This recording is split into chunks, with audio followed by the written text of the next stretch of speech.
Hey, and welcome to FitMitTuro Fitness Podcast, a podcast for people who want to get no BS information about fitness and know that fitness is about so much more than losing scale weight.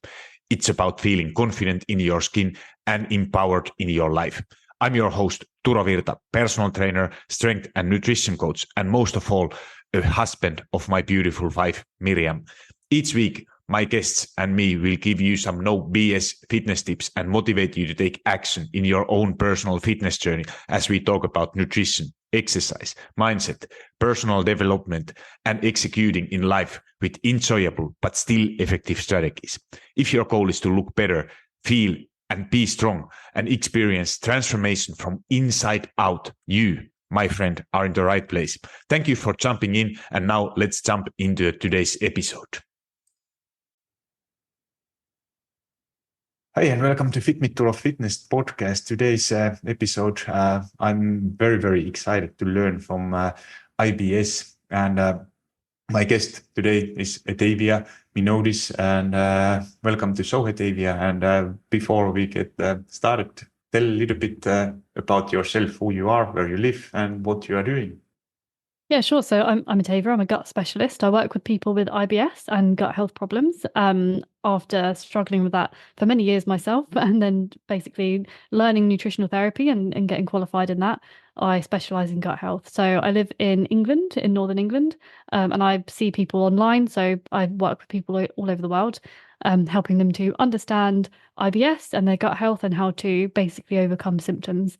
And have my own podcast where I talk specifically about that, trying to destigmatize IBS and gut health because a lot of people don't like to talk about that, trying to make it, normalized and just helping people to overcome their symptoms. Yeah, that's so interesting. Like, obviously, I have heard about it, and but I don't know exactly what it is. Like in that general, what you find from Google, but what is someone who is thinking that they might have IBS? What kind of symptoms and what is it? What it is all about? Great question. I think it's one of those things where you can't give a straight answer because IBS it's not like a disease where you have certain symptoms that tell you've got it. It's an umbrella term and it covers so many different types of symptoms, and everyone with IBS will experience it slightly differently. So the main symptoms to look out for are things like, irregular stool habits, difficulty passing stools, maybe having bloating or flatulence, having loose stools, or it can be having constipation. But anything that I say to people, if you're noticing that your gut and your digestive process is having an impact on your life and you're aware of it, that's a sign that something's not right, because you shouldn't really be going about your day-to-day life feeling any kind of discomfort or irregularity with your gut and with your, stool habits. So yeah, the main ones to look out for are things like, classic bloating, discomfort in your gut, pain in your gut, and irregular stool habits. Mm-hmm. And you said you had it yourself. How you became aware of it? I became aware of it when I was in my early 20s, and I always say to people that you have like a genetic weak spot. So there'll be an area of your health where that will go first. If you have any kind of, trauma or medications or illness, there'll be an area of your health that tends to go out first. So some people it's like weak joints or something like that. For me, it was my gut, and a lot of people it's their gut health. And in my 20s, I really became aware of it because I'd had lots of stomach bugs when I was growing up, and I was always, had sickness like that. But in my 20s, I had very stressful experiences. And then I was at uni and I was drinking too much. I was eating really poorly. And I was trying to gain weight. So I've always been very slim, and I was trying to put on muscle and put on weight. And I basically just started drinking like 3,000 calorie protein shakes a day. Wow. Which had lactose in them, and I triggered a lactose intolerance, and then I just damaged my gut so much that it was just a daily occurrence for me. So it got to a point where my symptoms were so significant where I felt like my stomach was on fire and my intestines were on fire, and I was really bloated, and just felt like I was like pregnant most of the time. So that's how I became fully aware, to the point I couldn't ignore it anymore. Mm-hmm. And what is that healing process? How it looks now, and what did you do to relieve those symptoms? So the first thing I did was look at my food intolerances and sensitivity. So which foods were triggering symptoms, and people's journey will look very different and very unique to them. So somebody else with IBS, their journey will look quite different to mine because there are several factors at play in IBS, but they're all to different levels for each person. Mm-hmm. So the first thing I did was look at removing any food intolerances. So for me, it was gluten and lactose. Mm-hmm. Which, as someone who's half Greek, is like hell on earth because when you go to Greece, all you eat is, breads and, feta and things like that. But I had to remove those and learn how to enjoy food and be able to eat well without eating those foods. And then looked at my gut microbiome. So, using probiotics and looking at what was going on inside my gut, the bacterial level in my gut, because I'd had lots of antibiotics when I was younger and had illnesses, different strains of bacteria had died off. So I wasn't able to process foods and stuff. So those were the two main things that I did to, support my gut to heal. Mm-hmm. Mm-hmm. Interesting. This is because I feel like there's so many people like who are suffering. Or what is your experience? Is there so many people who are suffering about this IBS without actually even noticing it? Yeah, for sure. I mean, I think, like I say, I don't know what it's like in Italy, but in England, we don't really talk about our guts or our stool habits that often. But as soon as, sometimes I'll go to a party and I'll tell people say, oh, what do you do for a living? And I tell them, and then everyone starts saying like, oh, I have issues with my gut, but they never talk about it. It's just because they've never spoken to anyone who's a gut specialist. But I would say most people I talk to don't have optimal bowel health, and a lot of them also have IBS. So it does seem to be a lot more common than it was before. And I think there's loads of different reasons for that, high stress levels, poor quality food, food isn't organic, we've got lots of pesticides in it, it's damaging our gut microbiome. So yeah, it's super common, and to the point where people don't realize that what they're experiencing isn't normal, because for them it's normal. For you just think it's the norm, but actually that's not how your gut should be functioning. Mm-hmm. And what is there then if somebody have them, like obviously you have some kind of medications, you go to see doctor, how that process is going if you think that you might have IBS, or you want to make sure that to make some kind of testing for it, or how the process is working? Yeah, so over here, it's if you go to your doctor with IBS, generally that's not their area of expertise. So the most common thing that happens with people is they'll maybe be recommended peppermint capsules because peppermint can help reduce bloating, but it's not really looking at the causative factor. So generally people have experience of going to their doctor, having some tests where they'll test for any like disease state. And if you don't have a disease, so you don't have something like Crohn's disease or ulcerative colitis, the doctor will say, well, there's nothing that we can find wrong with you because you don't have a disease. So then people will just be left with their symptoms, and, they'll just be told you just have to live with it. Not realizing that doctors don't specialize in that area. IBS can be something that's more a holistic health practitioner. We need to do more in-depth testing. We don't just look for 3 certain things. We look for the whole gut microbiome. So if someone works with a holistic health practitioner, we'll look at doing a 4-step process of identifying your food intolerances and removing those to help your gut heal. Looking at your gut microbiome, what needs to be repopulated? Is there an overgrowth of something pathogenic? And then reducing inflammation in the gut as well, and supporting stress, because stress is such a huge triggering factor for IBS in a lot of people. Mm-hmm. And what are then like kind of long-term risks, with all kind of these treatments, what you might be get? Is there some long-term risks what patients should be aware of? With IBS, I see a lot of people with acid reflux, and something that they get put on is like acid reducing tablets like lansoprazole, and that can be, they're put on those by doctors generally to try and reduce the acid. A lot of people with acid reflux, they don't have high acid, they have low acid stomach acid, so it's actually counterintuitive putting them on those. But there are long-term risks with that, because it basically stops you from absorbing nutrients that you need. And especially for women, as we get older, it can lead to, loss of bone density and lead to things like fractures. It can lead to lack of magnesium, which, especially if you're into fitness, you need lots of magnesium because you burn through that really quickly. You need it for relaxation and energy production.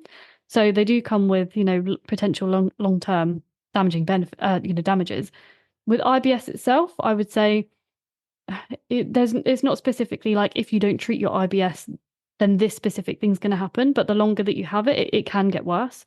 And I have seen people, you start off with 1 or 2 symptoms and you can live with it. It's not unbearable. But the more you ignore it, the more damage that happens to your gut, and you're not addressing it. So, you can end up with quite, serious symptoms. Yeah. And what about, is there some like prescribed medication what you can get or? Yeah, so if you go to a doctor, they'll generally look at your symptoms. So they might look at if you've got loose stools and diarrhea, they might put you on medication that helps to prevent that. Or if you've got the opposite and you've got constipation, they might put you on something that helps you to pass stools, like a laxative. What that does is that actually makes your gut lazy, so your gut forgets how to function. And I've worked with people who have been on those for years and years, and then when they come off them, their gut literally can't remember how to do its own job. So if you work with a specific gut health specialist like myself, we'll look at what your gut needs to bring it back into balance so that it can work again on its own, and so it doesn't need long-term medication, so that you can basically manage it without having to rely on pills for the rest of your life. Yeah. And what are those what kind of solutions, except that the long-term medication there is for people? Yeah, so it'd be looking at the four factors that I address in clinic. So the first one is looking at food intolerances. So identifying anything that could be triggering your symptoms, because for some people it's as simple as they've spent 5 years with chronic bloating and then flatulence and irregular stool habits, and that's made them really sluggish and really fatigued. It's had such a big impact on them. And then it can be as simple as there's one food they're intolerant to, and we remove that and most of their symptoms go because it was just they were eating that intolerance food. Yeah. So it can be, those are the people who are the lucky ones, because then you just remove that food and then you can kind of do a bit of gut work and get on with your life. Other people, it's a bit more complex and there are a few more things you need to address. But the first thing you do is look at food intolerances and sensitivities. Then you look at rebalancing the gut microbiome. So, for example, if someone's had lots of antibiotics in their childhood, or they've had recurring tonsillitis, antibiotics kill off a bunch of different bacteria, not just the one they need to. So we'd want to look at repopulating the gut microbiome with bacteria that's needed to keep things regular. And then looking at, reducing stress levels. Really simple things like not eating really late at night and then going to bed, because if you eat before bedtime, all that food is just sat in your gut, and you don't have the ability for your gut to heal itself and to kind of clear itself out whilst you're sleeping. And things like overeating as well. People eat way beyond the 100% full mark. So something I work with people in clinic who experience bloating, we'll look at eating to 80% full, because if you eat when you're 80% full, so it's not 100%, you're giving your gut a little bit of leeway you're not overburdening it. And when your gut's struggling, it benefits from that. Yeah. You mentioned about stress and mindset. Why do you believe that mindset plays kind of a critical role in managing that IBS symptoms? Mindset is huge because it plays into stress. So stress is one of the biggest triggers that I see with people with IBS, to the point where you have so many nerve endings in your gut. Stress can literally make those nerve endings more sensitive, and it can lower your pain threshold, and it can increase your gut sensitivity to the point where 2 people can have a normal level of gas in their gut, but the person with IBS, because they're so sensitive, because the stress has triggered their gut so much, that level of gas feels like it's really significant and can cause like pain and discomfort. And it's disproportionate to the level of gas that you have. It should just be a normal level. You shouldn't feel it, because stress just kind of like lights up your gut to make it in a stress state. So anything that's going on there can feel so much more intense. And when with any long-term health condition, but especially IBS, if you're feeling stressed and you're not addressing your mindset, that's just going to make your symptoms worse, because it's going to trigger it. Oh, yeah. So something I work with clients is looking at having a curiosity mindset rather than going into stress state and frustration and overwhelm. Looking at, I wonder what's going on. Like, I wonder what triggered that, and let me see if I can identify the trigger, because that makes your mindset more neutral. You go away from stress and overwhelm into curiosity, which is going to help you to see more clearly, and also to reduce your stress levels. Yeah. Is there any other like kind of, because this is very, very interesting. Is there some other strategies except this like shifting that mindset out of curiosity? What have helped your patients to shift mindset and help obviously with the better management of their IBS? Yeah, for sure. Something called radical acceptance is something I work with people and they find really useful. So radical acceptance is just it is what it says it is. So you're radically accepting the reality of your situation to the point where you're not kind of wishing you weren't where you were. You're Mhm. accepting that, yes, I'm experiencing these really bad symptoms and I'm struggling a lot with them. But that doesn't mean you're accepting that it's always going to be that way. It just means that you can work with yourself where you're actually at. So instead of wishing you were better and trying to live life as if you were better and then getting symptoms, you're accepting, no, I'm struggling. And therefore, what do I need to do to Mhm. start the healing journey? It's Mhm. taking yourself out of denial. And that means that you can work with your gut because so many people with any health condition, I suppose, but it's definitely IBS, you feel like your gut is trying to punish you or like it's working against Mhm. you. And you become, you end up essentially fighting with your own body. But your gut's trying to tell you something. It's not trying to ruin your life. It's just trying to tell you that something is wrong and it wants you to listen to it. And the more you Yeah. try and, deny it, it will just get worse. Yeah, because I feel like this is something what is not only IBS, but in overall like that kind of recognizing and learning to listen your body, like what is actually goes often like your body is very good at telling you if there is something not right, but it's just I have a feeling that so many people are not anymore understanding or learning to listen. Like, of course, I think we all have went through phases where you think something, but you kind of deny it. And then Mhm. you recognize like later in life, like you get older, you understand, okay, now this happened before and now would be maybe smarter to try some other kind of mindset or different tricks and not just push yourself or go through that pain or whatever causing the like discomfort. Definitely, because if you don't listen to your body, is that phrase of if you don't listen to your body when it whispers, you'll hear it when it shouts. Because Hmm. it won't go away. And I think definitely as you get older and you start to realize when you're younger, like when you're in your 20s, like me, I just took my health so much for granted. And I Yeah, just didn't, I didn't really think you feel invincible.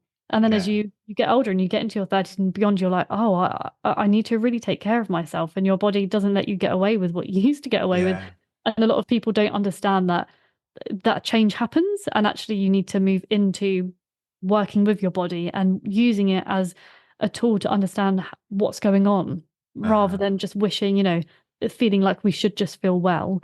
Yeah. And when we're not well, we get annoyed. It's, yeah, like you say, it's getting in touch with yourself. Yeah, and then often what I see and hear is like something like that. That it's just then you are so many people are like just thinking that it's the way how it is when you are getting older, and Mm. I have just more pain and neckies and whatever, and not understanding like that. There's actually so many. Usually there is a cause and symptom, and Mhm. to go to that kind of root what is causing that where is everything starting like in my area of uh, where I specialize is like that having pain like if you have a lower back pain like most Mhm. people still think that you have lifted something heavy or it's coming from cold. Of course it could be the reason too, but especially if it's kind of chronic pain, it's most often than not, it's the reason is somewhere else, like that it might be like Mhm. for back pain, it could be the reason, like by far the most common reasons are lacking mobility of your hips or or there is something wrong with your shoes could be or other leg is longer or there's so many possible reasons or you are sedentary, you don't do kind of uh, movements, like those are kind of things what some people might get, but they really don't go to, they rather choose that easy option, go to see some therapist, getting some massage, getting relief of that pain, but you never go to that kind of root, what is actually causing it that and preventing it that it won't happen or it happens less in the future. Yeah, that's such a good point. And I think it plays into how we tend to see the body in different parts. And that's because the medical model, I think, like it does literally see the body in different parts. Like, it's not just lower back on its own. Like you say, lower back is connected to hips, and then how your stance and how you walk and all that kind of stuff. And I think that's something that we forget to do, is look at the body as a whole. And that's why I see people, when I talk to them about stress, they just think, how can stress, this weird phrase, stress, like what an emotion, how can that have such a big impact on my gut? Yeah. But actually, when you talk about the mechanisms around stress and how it impacts, it makes total sense. But we just see it as very, singular, rather than looking at it as a whole body experience. And to your point about, as you age and you start to experience new symptoms, I say to people in clinic, however old you are now, that's how many years your body has experienced ill health, stress, medications, poor diet, poor movement. So everything you've done up until now has led you to this point. You're an accumulation of your lifestyle up until this point. And when you phrase it like that, people think, oh God, that's true. Like I've lived this whole life of just being stressed and drinking too much and doing all this kind of stuff. Yeah. So your body has, it's a stacking factor to the point where it's triggered a symptom or lower back pain or, whatever it is that it's manifesting as. Yeah, and I feel like that it's because stress itself, it's kind of so popular word nowadays, and I know very few people who never have a stress or have very low stress. It's almost like all people that you have a lot of stress, or at least a lot of things to do what you should be accomplishing. You have a professional stress, you have family stress, you have maybe stress with yourself or things what you should be doing. And I feel like that it's all about like that it's not stress itself, it's not a bad thing. Like it's just often for me it's how you are managing it. Like of course if you try to get that you have a stress, then you drink alcohol or take some drugs or use it kind of things what maybe help in a short term to relieve that stress, but that in the long term they do actually more harm than good. And it's just a ways to find something like it's because it's otherwise it's if you don't find a ways what long-term solutions, what helps you to reduce stress, improve your mental health, it's going to be you never get out of that kind of cycle. And it's you feel stressed, then you go, there is a weekend coming, you drink, then you have some other problems coming from that. And even we are often, I feel like we are so good to talk ourselves out of it or out of those habits what we have had for longer. And I feel like this is it's a huge problem, not only in fitness things and but also like in your area of specialty like IBS, like that if you have a symptom, how you are going to actually go, which route you choose to relieve that those symptoms and what is actually causing it. 100%. And realizing that stress that we all experience because life is stressful, just day to day, our brains aren't designed to cope with the amount of information that we have thrown at us every day. If you don't do something with that stress, something constructive, it's going to manifest somewhere. Like your body will hold on to stressful experiences and trauma, and to the point where you can have one significant stressful traumatic event that triggers your gut. So your gut actually reacts quicker to stress than your brain does. So your gut will respond a lot quicker than your brain. And then you've then conditioned your gut to react to any kind of stress. So if you have a significant stressful event and that triggers your gut to react, any kind of stress then can trigger it in the future, even if it's just low level stress of being late for work or whatever it might be. But to your point, your body will store and present that stress in some way if you don't work it out of your system and you don't regulate it, because there's nowhere else for it to go. So it will manifest in back pain or rashes or something like that, or IBS. Yeah, exactly. And other thing, what is like pretty interesting for me, what I want to talk about is your mindset. It's still about a little bit about mindset, and it's I think it's also about relieving stress.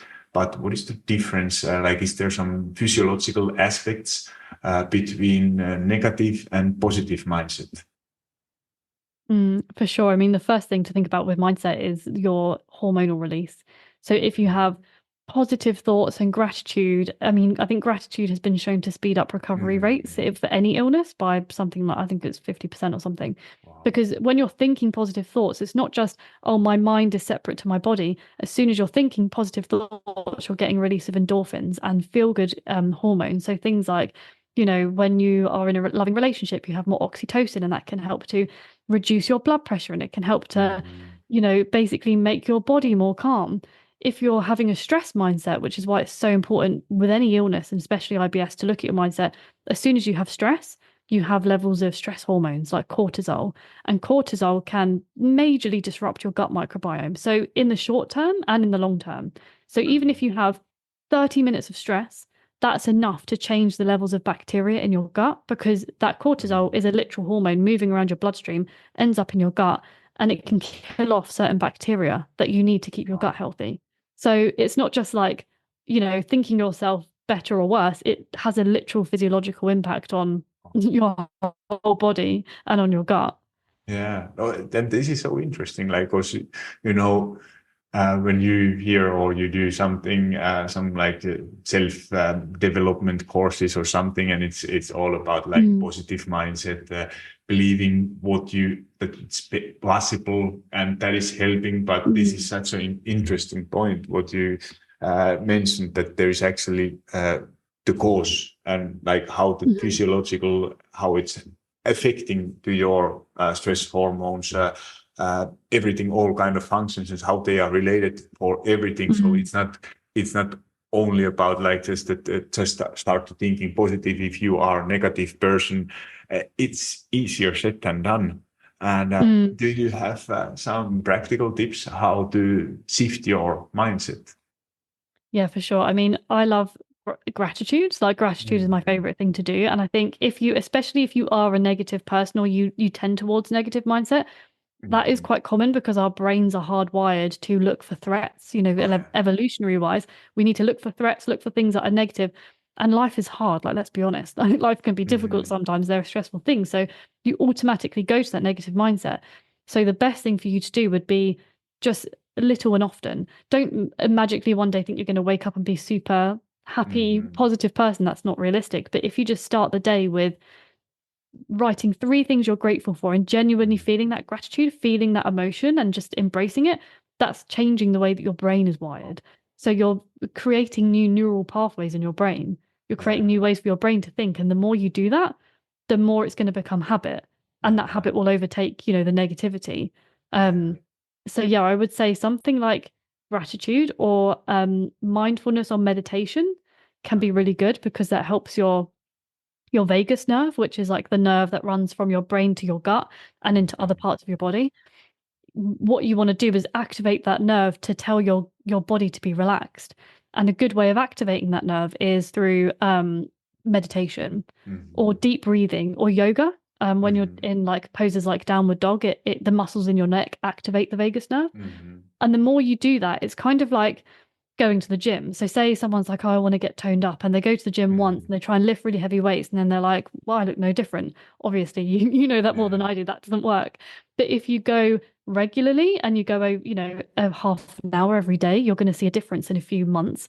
The same with your nerves and your mindset. If you just do 5 minutes of yoga or mindfulness or meditation, you're strengthening that vagus nerve. So you literally tone up that nerve so it's more resistant to stress. So you can have the same stresses happening, but you're just more relaxed and calm about it because you've toned up that nerve and you're able to manage it better. Yeah, it makes so much sense, and it came to my mind like thinking like the time when I think like when I talk with the people who I work with, and often like this is it's so related, like because obviously most people who contact me, for example, they are very motivated and they are ready like that. They think that they need to get now full value for their money. And if when I ask that how many workouts they want to aim for, like, of course, then they come to mind that ideally I would do whatever number, 5 times a week, 30 minutes.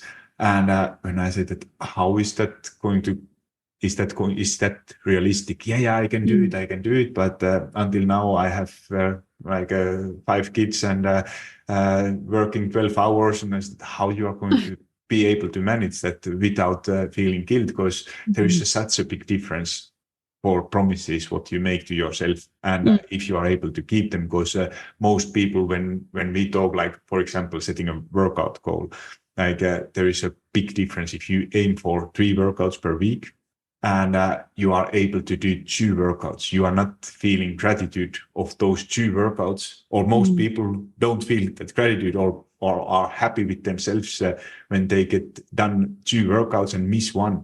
It's the only thing that bothers them is that one missed workout, and they don't feel happy about doing those 2. And there's just such a big mindset shift if you aim for a bit less, what you actually think that is possible, but it kind of feels almost easy, and you get done 2 workouts. And if, let's say that in some week you do some extra session as a 3rd workout and you get 3 workouts in, that's such a big game changer. And also asking, like when what I see, like when you ask from people, like how did your week went, only thing what happens, or if I don't tell specifically to tell good things, it's only about negative things. What like 90% of people are coming like that. Yeah, I should do this and this and this, and these things are better.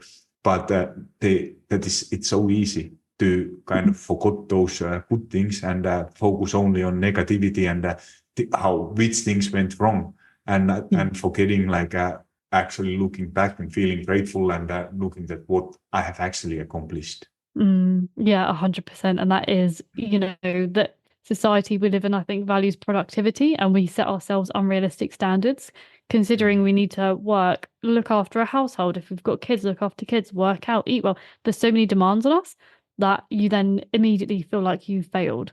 And to your point of, overcommitting as well, and thinking that we can do more than we can. And all that does then is make your motivation reduce. So when I work with people in clinic, I'll say to people, how many changes do you want to make? Because I can give you 3 things to do this month, or I can give you 10.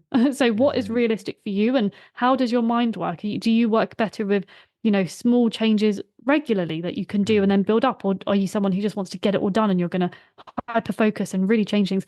But realistically, of your lifestyle and how your brain works, what's going to work for you? Because you're better starting, like you say, with 2 workouts a week and getting to the point where you're like, oh, I could add a 3rd, and then I could add a 4th, rather than I'm going to go every day and then you miss one day and you think, oh, well, it's all pointless now. What's the point? Oh yeah. And then it just kills your motivation. Yeah, that's that very common all in or nothing mindset, or kind of being that perfectionist. I definitely I'm still guilty about it myself, but now getting older, learning to be kind of kind for myself too, and I think that it's there is always no need to be kind of perfect. It's a lot more valuable to be taking, at least what works for me is taking it step by step, and not even aiming for being really high standard. Like it's that, because that consistency that beats perfection every single time, especially when it comes to fitness or anything. Because if you think that you can do 10 changes for 1 month, and next 3-4 months you are not going to do anything. It's rather, if you look like especially look longer period of time, and you do those 1-2 small changes, which basically doesn't even feel like that you are doing some changes, and you maintain them, maybe are able to add 1 or 2 more things. If you look longer period of time, let's say 3-6 months, you are going to accomplish so much more than having that short period of time and getting everything done within a short period of time. Yeah, absolutely. And seeing it as a long-term journey as well, and something that you're going to be consistently revisiting and tweaking and changing. And it's not just you do this and then you do 3 workouts a week and then you reach this level and then you're done. It's something you're going to consistently do, right? And especially with something like IBS, where some people will live symptom-free once we've worked together and they won't really have to think about it too much. Other people will need to think about it regularly and manage their, food intake and manage their stress and things like that. But it's learning to live differently and commit to that long term is going to have a bigger impact than just wanting to have a quick fix, like you say. Well, in your practice, like when you work with the people, when there is those different kind of symptoms and factors, uh, how do you address them and to find that the relief? You have some special tips or strategies? What are your favorite strategies? I know, like you mentioned it, there is no like one solution that will work for everyone, like in any kind of fitness thing. But what are some common strategies? So it would depend on what the causative factors are. So the first thing I do with everybody is a comprehensive health analysis of what's going on in your body, what have you experienced throughout your life, how are your symptoms presenting, because that can help us identify what's going on. And we'll look at what's led you up to this point. So the antecedents. So for some people, it will be they were genetically predisposed to having, something wrong with their gut.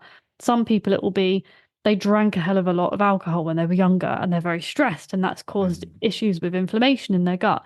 If it's something like inflammation, we'll need to work on remedying that. So you can look at managing your gut microbiome, but utilizing supplements that can help to reduce the inflammation in your gut. Things like slippery elm are really good to help, reinforce that mucosal membrane, the mucus we have over our stomach lining to keep it supported.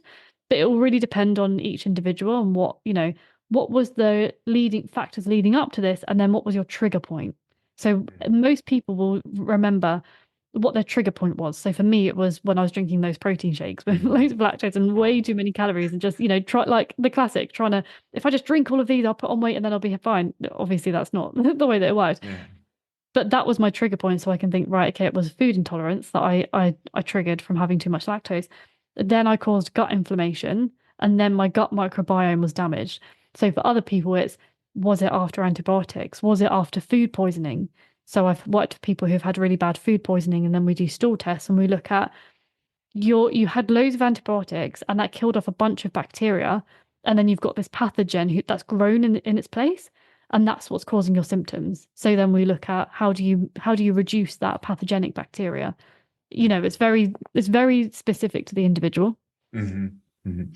Is there some like what are some like biggest misconceptions about IBS that you encounter in your practice? The biggest misconception is that it's normal, or that you just have to live with it, which is without a doubt not true. Something that you just have to live your life with, and that that is complicated because it's really hard to explain that IBS can be simple, but it is intricate, it's complex for each individual, but it's not something that you just have to live with.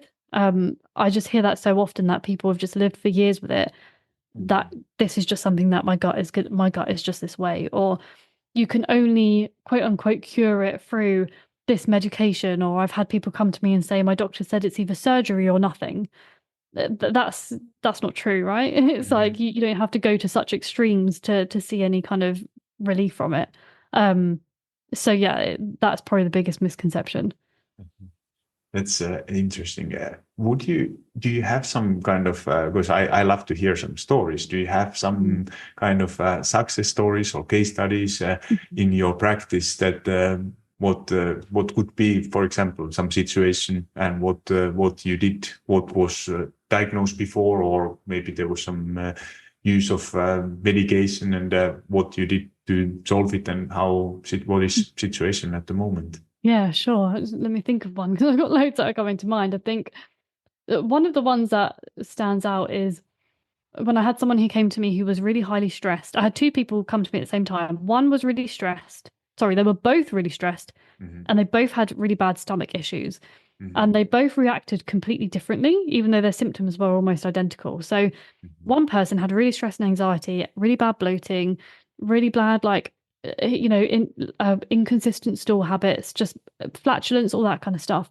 And we looked at food intolerances. There were two that we removed. One was lactose, that's the most common one. The other one was gluten, same as me. And then we looked at just giving her some general microbiome support, so like a general broad spectrum probiotics, just to see how she responded to that. And as soon as she'd done that for a month, she said, I literally don't feel stressed anymore. My anxiety has completely gone. And the reason being is because her gut because her gut was reacting so much, it was, we spoke about the vagus nerve earlier, how it's like the gut-brain connection. Her gut was sort of inflamed and in like a danger state, that it was sending signals to the brain of stress, and that was making her stressed. The other person had really similar symptoms, but theirs was triggered by stress. So we did all the same things of looking at food intolerances, removing the, things that were triggering him and repopulating his gut with bacteria. But he was still getting symptoms because his stress was at such a high level that it was going the other way around. His stress was triggering the symptoms, whereas for the first person, the gut was triggering the stress. Wow. So that's where you start to, you look at all the main factors and how they're playing for each person. And when you go through those 4 steps, it will become apparent which the main one is. Because for her, it was the microbiome, and for him, it was the stress. So yeah, it's really interesting how to see how much of an impact that has. And telling people, when you have stomach acid, acid reflux, you have an esophageal sphincter. So the bottom of your esophagus, you have almost like an elastic band that keeps that closed. So your stomach acid stays in your stomach. When you're stressed, it releases and relaxes that sphincter, so your acid can go up. And it's like, again, it's not just like, oh, stress is causing that. It literally has a physiological impact on how your digestion works. And it might seem like the simplest thing, but it's one of the hardest things for people to manage is stress. Wow, yeah, that's such an interesting story. So, what advice would you give to someone who is just starting their journey of managing IBS? Yeah, I think someone who's just at the beginning, I would say to work on your mindset with it. Firstly, that this isn't something you have to live with forever, without a doubt. Like, don't worry, it's not something that you will have to have forever.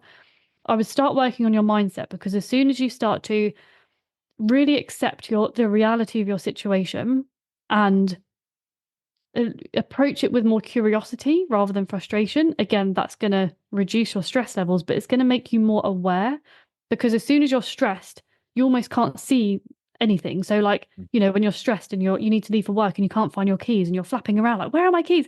And then someone says, oh, they're right next to you, because they're calm. You're able to see things more. And it's the same with IBS. If you're really stressed, you almost can't think about what could be causing it. And I've had this experience myself where I then was really bloated and just had a really big flare up and was thinking, why is this happening? And I thought, hold on, practice what you preach. Get curious. What's happened this last day that was different to usual, And I traced back the last 24 hours and I thought, I've been traveling a lot. I haven't eaten well. I've eaten too much in a short period of time. I've slept really poorly. I'm really stressed with work. And you're like, well, of course I'm triggered then. That makes sense. And then immediately you can say, okay, body, I'm sorry I put you through that. What do I need to do to help? I need to first of all just look at reducing my stress levels and getting back into a rhythm. So as soon as you approach something with curiosity, it just puts you in a position to be able to notice the obvious more. Yeah, no, that's such a great example to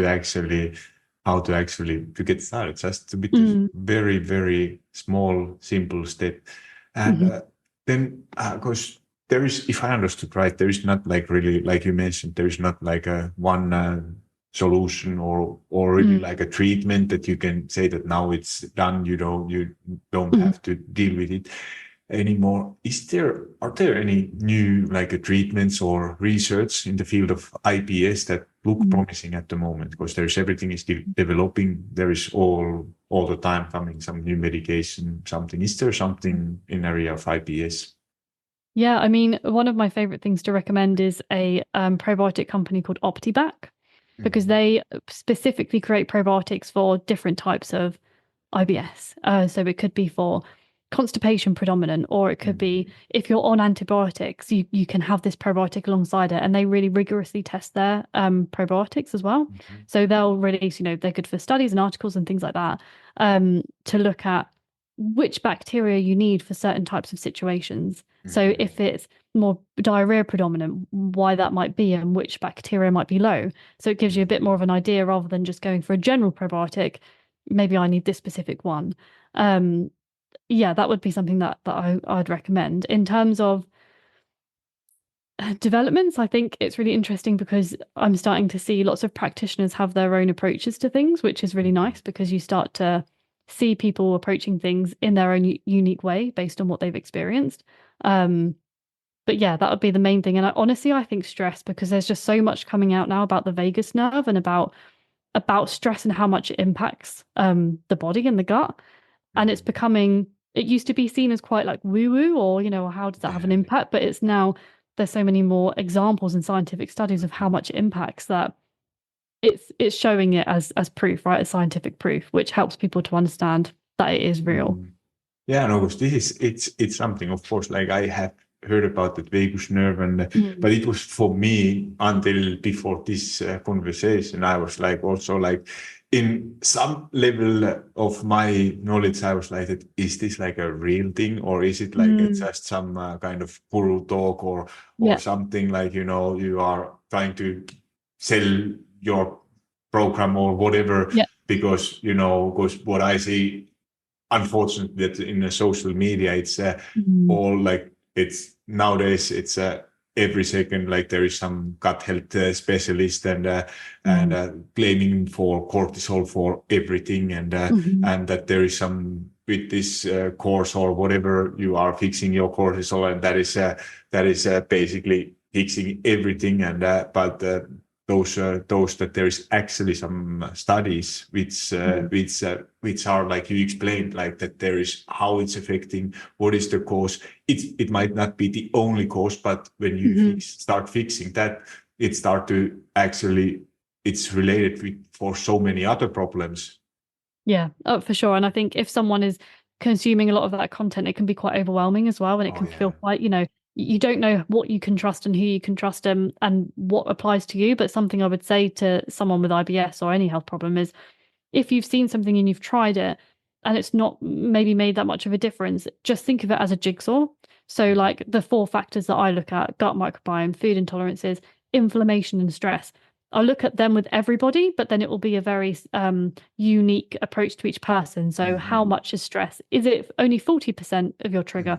Is it 80% of your trigger? Like, they'll all be at play, but it doesn't mean that just addressing one thing is going to resolve everything, because it's like putting together your unique jigsaw of IBS, essentially. Yeah. No, that was such a interesting. I learned so much. So thank you so much for sharing your wisdom. Learned definitely a lot from you. Where people can find you in social media, how people can work with you, feel free to share everything. Yeah, sure. So best place to find me, probably my podcast, which is called Gut Reactions, IBS, IBS podcast. And then I'm on Instagram as well, which I'll give you the handle to put in the show notes, because my name is stupidly long, Atavia Minoudis. Absolutely. So yeah, people can just check the show notes for that, I guess. But on my podcast, I do have like a quiz that people can take, which tells them the most likely causative factor of their IBS, like what the contributing factor is, like which of those 4 areas it might fall into. So yeah, those are the best ways to contact me. Thank you so much. That was a lot of fun. Thank you. Hold up, friend. Do you love FitMitTuro Fitness Podcast? If so, the best way to say thank you is to subscribe to the podcast and leave a review on iTunes. I know every podcaster wants you to leave a review, but it's because those reviews help the podcast to reach more people. I truly want to know what you think, and if this particular episode resonated with you, would you also please share it? Either send a link to someone who you think will find it valuable, or take a screenshot and post it into your social media and tell your friends and family why they should listen it. Make sure you tag me so I can hear your feedback and give you a little love. And if you aren't already following me on Instagram or TikTok, that's the perfect time to hit that follow button. Thank you for being here and listening to FitMitTuro Fitness Podcast.